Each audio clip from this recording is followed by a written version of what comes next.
గంగపుత్ర జై గంగపుత్ర అంతర్జాతీయ మత్స్యకార దినోత్సవం సందర్భంగా రాజ్యాంగం రచించినటువంటి బాబాసాహెబ్ అంబేద్కర్ గారికి గంగపుత్రుల సమస్యలను హక్కులు కాలరాయబడుతున్న నేపథ్యంలో వారికి ఒక వినతి పత్రం రూపంలో మా హక్కులను రక్షించాలని కోరుతూ ఈరోజు వినతి పత్రం సమర్పించడం జరిగింది. ముఖ్యంగా అంతర్జాతీయ మత్స్యకార దినోత్సవం అంటే సంప్రదాయ మత్స్యకారులైనటువంటి చేపలు పట్టే కులవృత్తి కలిగినటువంటి చేపలని తరతరాలుగా పడుతున్నటువంటి సామాజిక వర్గాలు చేసుకునేటువంటి ఒక వేడుక. ఈ వేడుకని ఈరోజు కులవృత్తిని దోపిడీ చేస్తున్నటువంటి వర్గాలు, ఈ సంపదని దోపిడీ చేస్తున్నటువంటి వర్గాలు,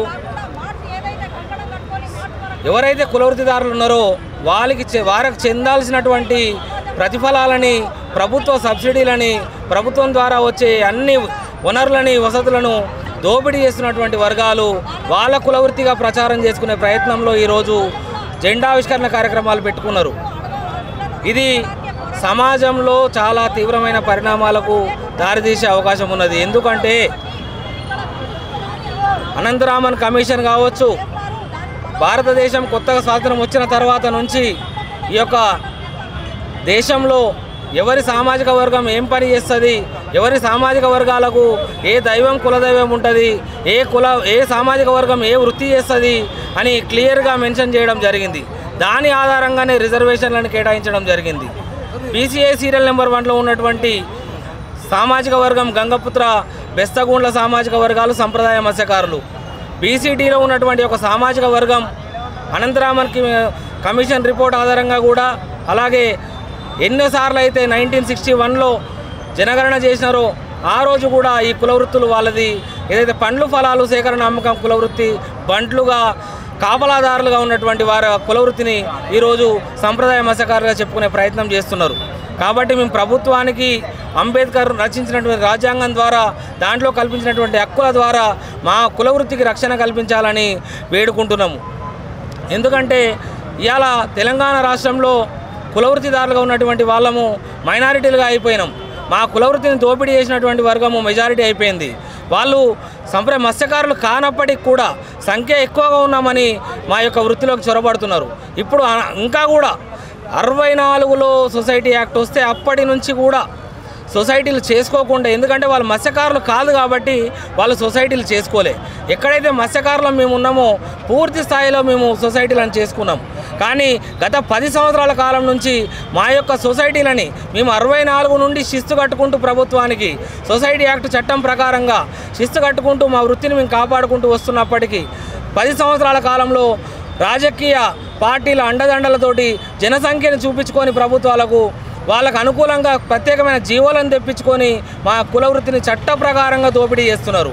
ఇవాళ రాజకీయ పార్టీలన్నీ కూడా ఎవరైతే సంఖ్య ఎక్కువ ఉన్నారో వాళ్లకు ఒత్తాసు పలుకుతూ ఈ తక్కువ సంఖ్య ఉన్నటువంటి బీసీలలోని అత్యంత వెనుకబడినటువంటి సామాజిక వర్గం సాంప్రదాయ మత్స్యకార వర్గం దీనికి అన్యాయం చేస్తున్నది. ఇక్కడ బీసీ సామాజిక వర్గాలు, బీసీ సంఘాలు కూడా ఆలోచించాల్సిన అవసరం ఉన్నది. ఇవాళ తెలంగాణ రాష్ట్రంలో బీసీల ఉద్యమం నడుస్తున్నది. బీసీల ఉద్యమంలో రేపు ఈ యొక్క బీసీఏ సీరియల్ నెంబర్ 1లో ఉన్నటువంటి కులానికి ఏ విధంగా న్యాయం చేస్తారు? బీసీ ఉద్యమం నడుస్తున్న నేపథ్యంలో ఈ యొక్క కులవృత్తిని దోపిడీ చేస్తున్నటువంటి కులము ఏ విధంగా ఈ యొక్క ఉద్యమాల్లో పాల్గొంటున్నది? రేపు రాబోయే రాజ్యాధికారం కావచ్చు, రిజర్వేషన్ల పెంపుదలలో కావచ్చు, ఈ యొక్క కులవృత్తిదారులని ఏ విధంగా న్యాయం చేస్తారు అనేది బీసీ సంఘాలు కూడా ఆలోచించాల్సిన అవసరం ఉన్నది. కానీ ఏది లేకుండా ప్రభుత్వము రిజర్వేషన్లు పెంచుతూ అంటున్నది, రిజర్వేషన్ల కోసము బీసీ సంఘాలు కొట్లాడుతున్నాయి, అట్లనే చట్టాలు చేస్తూ కొత్త జీవోలు చేస్తూ మా కులవృత్తిని ఇతర వర్గాలకు అంటగడుతున్నాయి. మేము ఇప్పుడు ప్రభుత్వానికి డిమాండ్ చేస్తున్నది ఒకటే, మా కులవృత్తికి ఎట్టి పరిస్థితులలో ఇతరులను చేర్చకుండా ప్రత్యేక చట్టం ద్వారా రక్షణ కల్పించాలి. అట్లనే ఏదైతే హైదరాబాద్ మహానగరంలో గ్రేటర్ హైదరాబాద్ పరిధిలో నిర్మిస్తున్నటువంటి చేపల మార్కెట్లో 100లో 70% పైగా సంప్రదాయ మత్స్యకారులమైనటువంటి వాళ్ళము మాకే షాపులను కేటాయించాలి. అలాగే రాష్ట్ర వ్యాప్తంగా జిల్లా కేంద్రాల్లో, మండల కేంద్రాల్లో చేపల మార్కెట్లను కట్టి అక్కడ కేవలం మత్స్యకారులకు మాత్రమే, సంప్రదాయ మత్స్యకారులైన గంగపుత్రులకు మాత్రమే చేపల మార్కెట్లను కేటాయించాలి.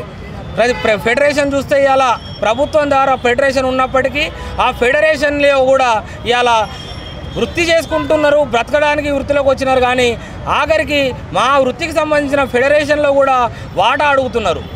వృత్తిదారులు ఇలా చేనేత కార్మికులుగా బట్టల షాపులని బట్టలు నేసే వర్గాలు ఎన్నో సామాజిక వర్గాలు చేస్తున్నాయి. అనేంత మాత్రాన చేనేత వర్గానికి, చేనేత ఫెడరేషన్కో కార్పొరేషన్కో ఇతర వర్గాలని తీసుకొచ్చే ప్రయత్నం చేస్తలేరు. అలాగే కళ్ళు గీత కార్మికులుగా కూడా ఇవాళ ఎవరెవరో చేస్తున్నారు. నాయి బ్రాహ్మణ వృత్తిని కూడా ఇవాళ ఎవరెవరో చేస్తున్నారు. అలాగే రజకుల వృత్తిని కూడా ఎవరెవరో చేస్తున్నారు. అయినప్పటికీ ఆ వర్గాలకు సంబంధించిన వాళ్ళకు ఫెడరేషన్లను కార్పొరేషన్లను ఆ పని చేస్తున్న వాళ్ళకు ఎవరికి కూడా ఇస్తలేరు. కానీ సంప్రదాయ మత్స్యకారులకు సంబంధించిన ఫెడరేషన్ చైర్మన్ పదవిని అత్యంత వెనుక బలిసినటువంటి బీసీలలో బలిసినటువంటి వర్గంగా ఉన్నటువంటి, రాజకీయంగా బలిసినటువంటి బీసీ సమాజంలో ఎక్కువ జనాభా ఉన్నటువంటి వర్గానికి ఈ యొక్క మత్స్యకారుల ఫెడరేషన్ చైర్మన్ పదవిని అక్రమంగా అంటగట్టే ప్రయత్నం చేస్తున్నారు. అలాగే జిల్లాలలో కూడా చైర్మన్ పదవులని ఆ యొక్క వర్గానికి ఇస్తున్నారు. చేయడం ద్వారా, ఆ వర్గానికి ఇవ్వడం ద్వారా సంప్రదాయ మత్స్యకారులుగా ఉన్నటువంటి గంగపుత్రులని పొట్టగొట్టి మా వాళ్ళు స్థానికంగా ఎక్కడైతే సొసైటీలు ఉన్నాయో వాటి మీద దౌర్జన్యం చేస్తూ, మా వాళ్ళ మీద దాడులు చేస్తూ ఆ యొక్క సొసైటీలకు చొరబడుతున్నారు. కాబట్టి మేము ఒక్కటే అడుగుతున్నాము, ఈ యొక్క జిల్లా ఫెడరేషన్ చైర్మన్లని 33 జిల్లాలలో ఫెడరేషన్లు ఉన్నాయి. ఆ ఫెడరేషన్ చైర్మన్లని 100%లో 70% పైగా ఖచ్చితంగా సంప్రదాయ మత్స్యకారులైనటువంటి గంగపుత్రులకు మాత్రమే ఇవ్వాలి. లేని పక్షంలో తెలంగాణ రాష్ట్రంలో కులాలు ఇంతవరకు మత ఘర్షణలో చూసినారు, ఖచ్చితంగా భవిష్యత్తులో కుల ఘర్షణలో చూస్తారు. ఈ యొక్క కులంతో పోదు, బీసీఏలో రిజర్వేషన్లకి రావడానికి కూడా ప్రయత్నం జరుగుతున్నది. కాబట్టి బీసీఏలో ఉన్నటువంటి 58 కులాలు సంఘటితంగా బీసీ కులాలలో 100కు పైగా కులాలు ఉంటే అందులో సగానికి పైగా బీసీఏలో ఉన్నాయి. ఈ యొక్క కులాలన్నీ సంఘటితంగా రేపు భవిష్యత్తులో కుల ఉద్యమాలను తెరదీస్తాయి. కాబట్టి ప్రభుత్వము వెంటనే ఆలోచించి ఈరోజు అంతర్జాతీయ మత్స్యకార దినోత్సవం సందర్భంగా మత్స్యకారులకు ఒక భరోసా కల్పించాల్సిన అవసరం ఉన్నది. మత్స్యకారులకు సంబంధించిన ఫెడరేషన్లలో ఇతరులకు ఇయ్యము అని మత్స్యకార సొసైటీలు ఏవైతే ఇప్పటివరకు ఉన్నాయో ఆ సొసైటీలలో కొత్త వాళ్ళకు సొసైటీలు కానీ సభ్యత్వాలు కానీ ఇవ్వమని మాకు హామీ ఇవ్వాలని కోరుచున్నాం.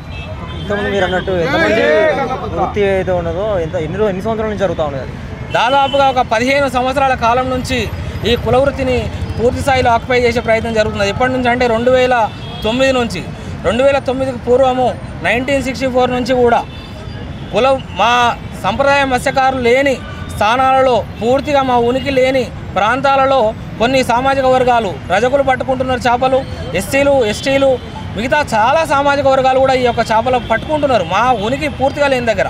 కానీ ఏ సామాజిక వర్గం కూడా మత్స్యకారులం అని చెప్పుకోవట్లేదు.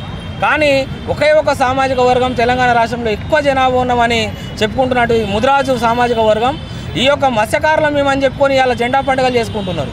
అరే నీ కుల వృత్తి, వాళ్ళ కుల వృత్తి పండ్లు ఫలాలు సేకరణ అమ్మకం, కాపలాదారులు, బంట్లు, వాళ్లకు పెద్దమ్మ తల్లి కులదైవం, గంగపుత్రులకు గంగమ్మ తల్లి కులదైవం.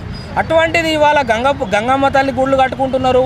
మా కుల వృత్తిని అంటే సనాతనంగా వస్తున్నటువంటి ఆచారాలని, చరిత్రని పూర్తిగా కూడా తొంగల తొక్కి తప్పుదారి పట్టించి ఈ యొక్క వృత్తిలోకి చొరబడడానికి ప్రయత్నం చేస్తున్నారు.